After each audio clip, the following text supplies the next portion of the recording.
Welcome to smart education X Y Z. आज हम बच्चों कक्षा 8 का सामाजिक विज्ञान का मॉडल पेपर 6 है उसके बारे में डिस्कस करेंगे। इससे पहले बच्चों हमने 1 से लगाकर 5 तक के इसके जो मॉडल पेपर थे वो ऑलरेडी अपलोड कर दिए हैं। आप प्लेलिस्ट के द्वारा उनको भी देख सकते हैं। तो बच्चों पहला है, जेम्स मिल कहाँ का निवासी था? तो बच्चों वो स्कॉटलैंड का निवासी था। वर्ली विद्रोह कहाँ हुआ था? तो बच्चों महाराष्ट्र के अंदर। कौन सा चित्र पूर्णतः ग्रामीण प्राकृतिक परिवेश को दर्शाता है? तो बच्चों ये ऑप्शन नंबर ए होगा। दूसरा है, जब व्यक्ति किसी नए देश में जाता है तो इसे क्या कहा जाता है बच्चों? आप्रवास। क्या कहेंगे बच्चों? इसको आप्रवास कहा जाता है। आदिवासियों की आर्थिक जनसंख्या वाला राज्य है, यानी आदिवासियों की सबसे अधिक जनसंख्या वाला राज्य कौन सा है? तो बच्चों छत्तीसगढ़। निम्न में से कौन सा मजदूर अधिकार के अंतर्गत आता है? तो बच्चों उपयुक्त सभी, यानी काम का अधिकार, मानवोचित कार्य स्थितियों का अधिकार, सही मेहताना का अधिकार। 22 अप्रैल 1734 में मराठों का राजस्थान की राजनीति में प्रमुख हस्तक्षेप था। तो बच्चों वो हो जाएगा बूंदी के शासन में।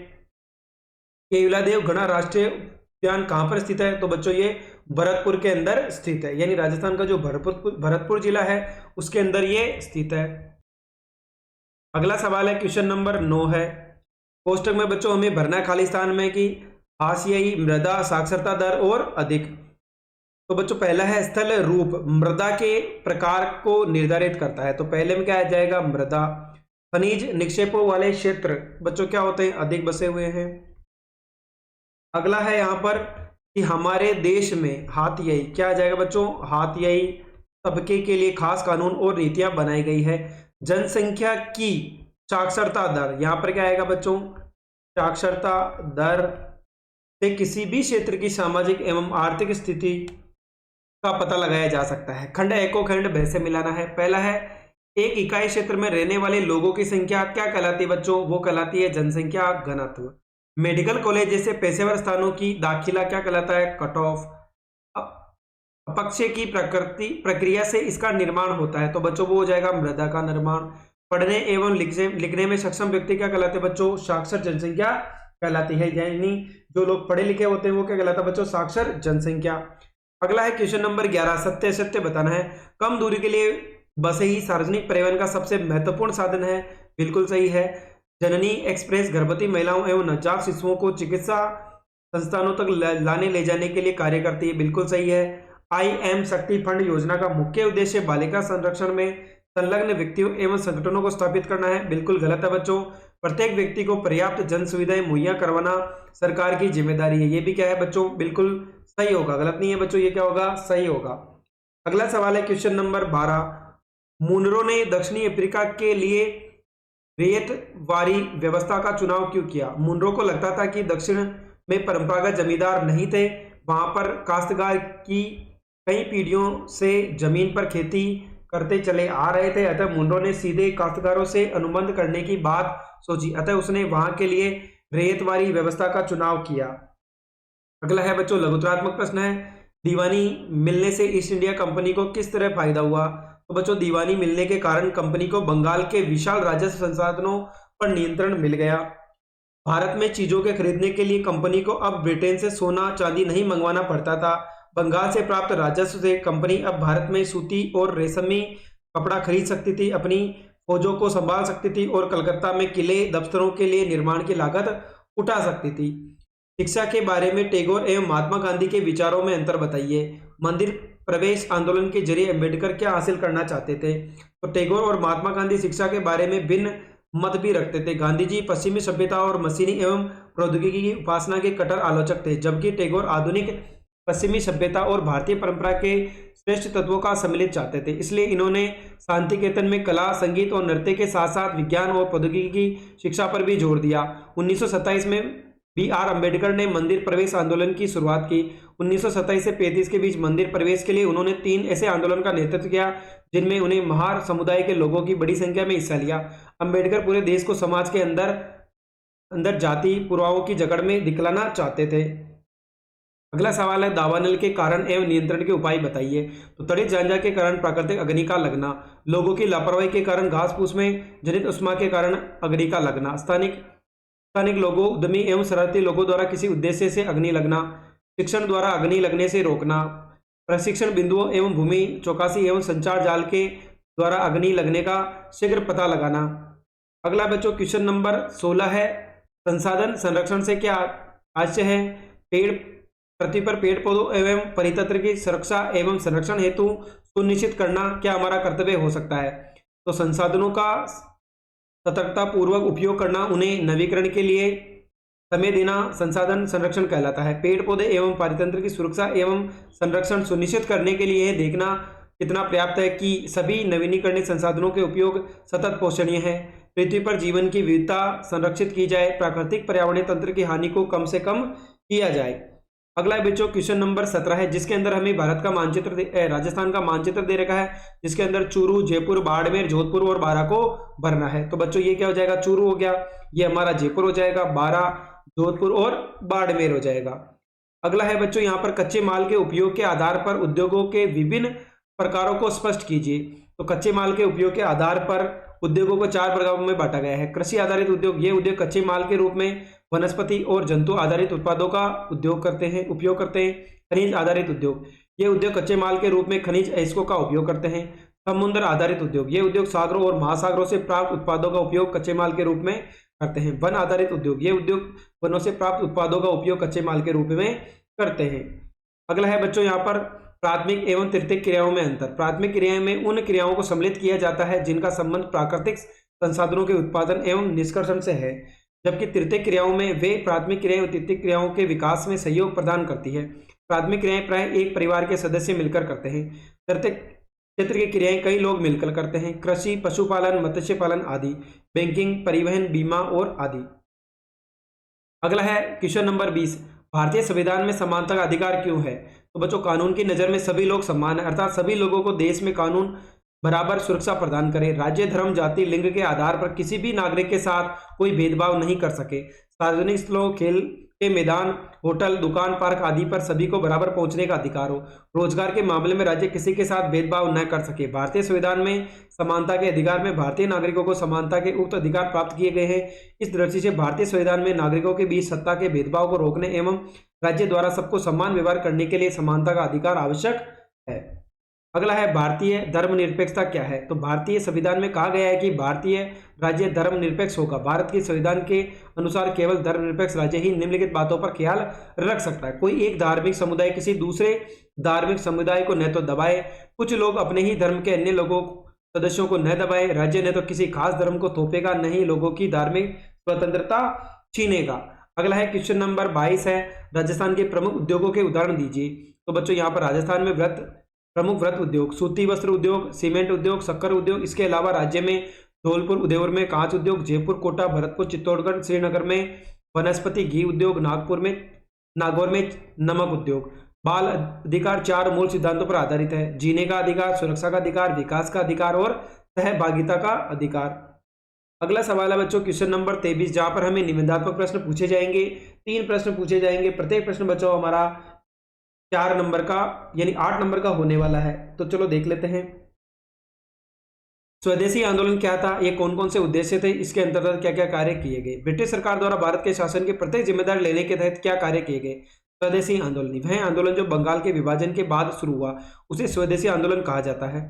स्वदेशी आंदोलन के मुख्य उद्देश्य, इस आंदोलन के मुख्य उद्देश्य ब्रिटिश शासन का विरोध करना, स्वदेशी उद्यम, राष्ट्रीय शिक्षा, भारतीय भाषाओं के प्रयोग एवं स्वयं सहायता के विचारों को प्रोत्साहन देना, स्वराज के लिए संघर्ष हेतु जनता को लामबंद करना, ब्रिटिश संस्थाओं एवं वस्तुओं का बहिष्कार पर जोर देना। स्वदेशी आंदोलन के अंतर्गत किए गए कार्य, इस आंदोलन के तहत अंग्रेजी कपड़े तथा अन्य विदेशी वस्तुओं का बहिष्कार कर जगह जगह विदेशी कपड़ों की होलियां जलाई गई। अपने देश में ही बनी वस्तुओं के लिए जन जागरण किया गया। स्वदेशी आंदोलन के अंतर्गत किए गए कार्य, इस आंदोलन के तहत अंग्रेजी कपड़े, अन्य विदेशी वस्तुओं का बहिष्कार कर जगह जगह विदेशी कपड़ों की होलियां जलाई गई। अपने देश में ही बनी वस्तुओं के लिए जन जागरण किया गया। ब्रिटिश संसद में 1858 में नया कानून पारित किया गया, जिसे ईस्ट इंडिया कंपनी के सभी अधिकार ब्रिटिश राज्य के पास आ गए। ब्रिटिश प्रजामंडल के मंत्रिमंडल के एक सदस्य को भारत मंत्री के रूप में भारत के शासन से संबंधित मामलों में संभालने का जिम्मेदार दिया गया।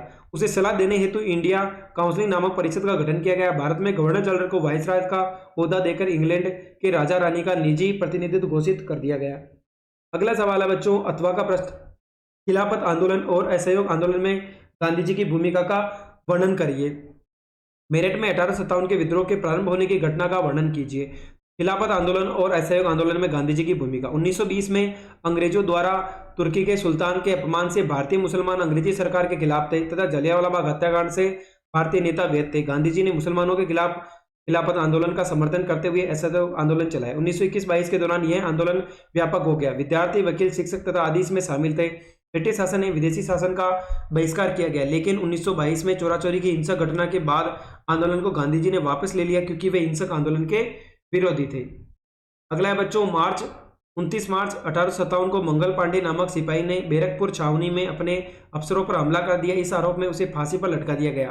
चंद दिन बाद मेरठ में तैनात कई सिपाहियों ने नए कारतूसों के साथ फौजी अभ्यास करने से इनकार कर दिया। सिपाहियों को लगता था कि कारतूसों का गाय और सूअर की चर्बी का लेप किया गया है, अतः जैसे सिपाहियों को नौकरी से निकाल दिया गया। उन्हें अपने अफसरों का आदेश न मानने के आरोप में 10-10 साल की सजा एवं 9 मई 1857 की बात की। मेरठ में तैनात दूसरे भारतीय सिपाहियों की प्रतिक्रिया बहुत जबरदस्त रही। 10 मई को सिपाहियों ने मेरठ की जेल का धावा बोलकर वहां बंद सिपाहियों को आजाद कर दिया। उन्होंने अंग्रेज अफसरों पर हमला करके उन्हें मार दिया। उन्होंने बंदूक और हथियार कब्जे में ले लिए और अंग्रेजों की इमारतों एवं संपत्तियों को आग के हवाले कर दिया। उन्होंने फिरंगियों के खिलाफ युद्ध का ऐलान किया और मेरठ में विद्रोह का शुभारंभ किया गया। अगला सवाल है बच्चों क्वेश्चन नंबर 24 है।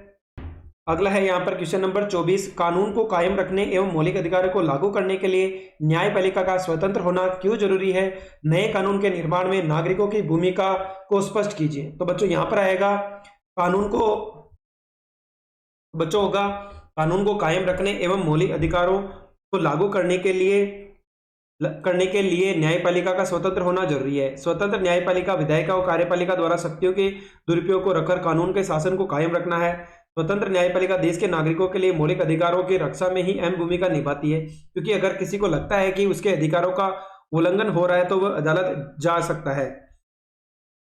अगला है नए कानून के निर्माण में नागरिकों की भूमिका। सबसे पहले समाज के विभिन्न समूह के किसी खास कानून के लिए आवाज उठाते हैं। वे जनता की चिंताओं को कानून के दायरे में लाने के लिए संसद को जागरूक करते हैं। नागरिकों की यह आवाज टेलीविजन रिपोर्टों, अखबारों के संपादकों, रेडियो प्रसारण, आम सभाओं के जरिए सुनी और व्यक्त की जा सकती है। सारे समाचार माध्यमों के जरिए संसद का कानून निर्माण का कार्य ठोस और पारदर्शी तरीके से हो सकता है। अगला है भारतीय संसद के कितने अंग हैं? लोकतंत्र में संसद की आवश्यकता क्यों है? निम्नलिखित परिस्थितियों में फौजदारी और दीवानी कानून आधार पर क्या हो सकता है, लिखिए। कुछ लड़के स्कूल जाते वक्त लड़कियों को हर रोज परेशान करते हैं। एक किराएदार को मकान खाली करने के लिए मजबूर किया जाता है। वह मकान मालिक के खिलाफ क्या मुकदमा कर सकता है? तो बच्चों चलो देख लेते हैं। पहले का आंसर होगा यहाँ पर भारतीय संसद के 3 अंग, राष्ट्रपति, राज्यसभा और लोकसभा। तो बच्चों भारतीय संसद लोकतंत्र के सिद्धांतों में भारतीय जनता की आस्था का प्रतीक है। ये सिद्धांत निर्णय प्रक्रिया की जनता को हिस्सेदारी, सहमति पर आधारित शासन है। हमारी व्यवस्था में संसद के पास महत्वपूर्ण शक्ति है, क्योंकि वह जनता का प्रतिनिधित्व करती है। वह सरकार का निर्माण करती है, सबको नियंत्रित करती है। साथ ही संसद सरकार का मार्गदर्शन करती है और आवश्यक शाखा से संबंधित है। अगला है इस क्रिया के कानून में अपराध माना जाता है, इसे संबंधित FIR यानी FIR दर्ज करा सकते हैं। इसके बाद पुलिस अपराध की जांच करती है, अदालत में पेश फाइल करती है। अगर व्यक्ति दोषी पाया जाता है तो जेल भेजा जा सकता है और उस पर जुर्माना भी किया जा सकता है। यह केस दीवानी कानून से संबंधित है। इसमें प्रभावित पक्ष की ओर से, किराएदार की ओर से न्यायालय में एक याचिका दायर की जा सकती है। अदालत उचित कार्य के लिए दोनों पक्षों को सुनने के बाद अपना निर्णय। क्वेश्चन नंबर 25 है, राजस्थान में 1857 की क्रांति के किन्हीं 4 कारण को बताइए। टिप्पणी लिखिए। जालोर दुर्ग BLO एवं उसके क्या क्या कार्य हैं? तो चलो बच्चों पढ़ लेते हैं। पहला है राजस्थान में 1857 की क्रांति के 4 कारण हैं। पहला है बच्चों कंपनी का राज्यों के आंतरिक शासन में हस्तक्षेप। कंपनी के इस आश्वासन के बावजूद कि वे राज्य के आंतरिक प्रशासन के हस्तक्षेप नहीं करेंगे, अंग्रेज राज्यों के आंतरिक प्रशासन में हस्तक्षेप करने लगे। इस हस्तक्षेप के द्वारा अंग्रेजों ने राजाओं की प्रभुता को समाप्त कर उन्हें अपनी कृपादृष्टि निर्भर बना दिया। राज्यों में उत्तराधिकारियों के प्रश्न पर असंतोष। निसंतान राजाओं द्वारा गोद लेने वाले संबंधी मामलों में कंपनी ने अपना निर्णय देशी रियासतों पर लादने की कोशिश की। तो अलवर, भरतपुर, बांसवाड़ा के राजाओं में कंपनी सरकार के विरुद्ध असंतोष की भावना बलवती रही। अगला है बच्चों सामान्य जनता की अप्रसन्नता। राजस्थान में सामान्य जनता की भावना अंग्रेजों के विरुद्ध चरम पर थी। अंग्रेजों की अपनी धर्म प्रचार नीति, सामाजिक सुधार, आर्थिक नीतियों में यह जनता के अपने धर्म एवं जीवन संज्ञा थी। राज्यों के आर्थिक मामलों में हस्तक्षेप। अंग्रेज कंपनी के राज्यों के साथ हिरात वसूलने की प्रथा, आर्थिक शोषण की नीति लागू कर दी। इसके अतिरिक्त राज्यों में शांति व्यवस्था स्थापित करने, विभिन्न सैनिक छावनियों को स्थापना कर इन सभी को रखरखाव का खर्चा राज्य से वसूल किया गया। जालोर दुर्ग पश्चिमी राजस्थान के सोनगरा चौहानों के शौर्य का प्रतीक जालोर दुर्ग अपनी प्राचीनता एवं सुंदरता के लिए प्रसिद्ध है। पश्चिमतम अरावली श्रृंखला की सोनगरी पहाड़ी पर खड़े इस दुर्ग में 4 दरवाजे। इस निर्माण में 10वीं शताब्दी में परमार राजाओं धारावर्ष और मुंज ने करवाया था। दुर्ग में कुएं, कुंड, मंदिर एवं दरगाह भी बनी हुई है। बीएलओ अर्थात बूथ लेवल ऑफिसर एक सरकारी कर्मचारी होता है जिसका चुनाव उसी क्षेत्र में कार्यरत कर्मचारियों में से निर्वाचित किया जाता है। बीएलओ के प्रमुख कार्य हैं घर घर सर्वे का 18 आयु तक के वाले युवताओं के मतदान सूची में जोड़ना, नए वंचित मतदाताओं को जोड़ना तथा पलायन कर चुके अथवा मृत मतदाताओं को नाम सूची से हटा देना। अथवा का सवाल है 1857 की क्रांति क्यों असफल हुई, टिप्पणी लिखिए। स्थानीय स्तर पर सरकार की त्रिविम व्यवस्था और आमेर दुर्ग के बारे में हमें संक्षेप में बताना है। अगला बच्चों क्या कारण है? अधिकांश राजाओं द्वारा अंग्रेजों को भरपूर सहयोग प्रदान किया गया। क्रांति निर्धारित समय से पूर्व ही आरंभ हो गई। क्रांति की शुरुआत को सीमित स्थानों पर हुई। कोटा, नसीराबाद, भरतपुर, धौलपुर, टोंक आदि में विद्रोह अलग अलग समय पर हुआ। क्रांतिकारियों के मध्य कुशल एवं संगठित नेतृत्व का अभाव था। राजस्थान के क्रांतिकारी परस्पर तालमेल का अभाव था, साथ ही उनके पास साधनों का भी अभाव था। मारवाड़, मेवाड़, जयपुर आदि के शासकों ने तात्या टोपे का सहयोग नहीं किया। मोटे रूप में हमारी स्थानीय सरकारों ने 2 भागों में बांट दिया गया है, शहरी स्थानीय सरकार और ग्रामीण स्थानीय सरकार। दोनों ही प्रकार की सरकारें त्रिविम में व्यवस्था चलाती। ग्रामीण सरकार में ये क्रम ग्राम पंचायत, पंचायत समिति, जिला परिषद के रूप में छोटे क्रम में है। वहीं शहरी क्षेत्रों में नगर पालिका, नगर परिषद और नगर निगम है। आमेर दुर्ग, ढूंढाड़ क्षेत्र का आमेर दुर्ग पर्याप्त सुरक्षित रहा है। महाराजा मानसिंह के काल से इस दुर्ग में स्थापत्य कला के विशेष उन्नति हुई। यहाँ की स्थापत्य कला हिंदू और मुस्लिम मुगल शैली का सुंदर समन्वय झलकता है। भवनों में जड़े शीशों में सुंदरता देखने को मिलती है। दुर्ग के प्रवेश द्वार गणेश गेट पर शिला का प्रसिद्ध मंदिर बना हुआ है। तो बच्चों आज हमने जो कक्षा 8 था उसका जो मॉडल पेपर 6 था उसको हल किया।